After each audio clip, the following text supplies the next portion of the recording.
Paneer chilli. Restaurant style paneer chilli కోసం ముందుగా mixing bowl లో 250 గ్రామ్స్ పన్నీర్ క్యూబ్స్ తీసుకోండి. ఇందులో ఉప్పు, మిరియాల పొడి, మొక్కజొన్న పిండి వేసి వీడియోలో చూపించినట్టుగా మిక్స్ చేయండి.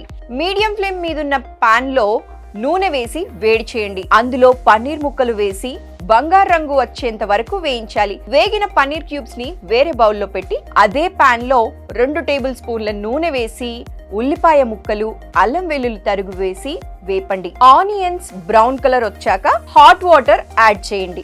1 table spoon soya sauce, red chilli sauce, vinegar, white pepper, salt, sugar add చేసి వేయించాలి. ఈలోపు ఒక గిన్నెలో కార్న్ ఫ్లోర్, నీళ్లు వేసి బాగా కలపండి.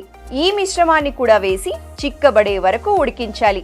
ఆనియన్ అండ్ క్యాప్సికం వేసి కలపండి. వేయించిన పన్నీర్ వేసి బాగా హై ఫ్లేమ్ మీద ఉడకనివ్వాలి.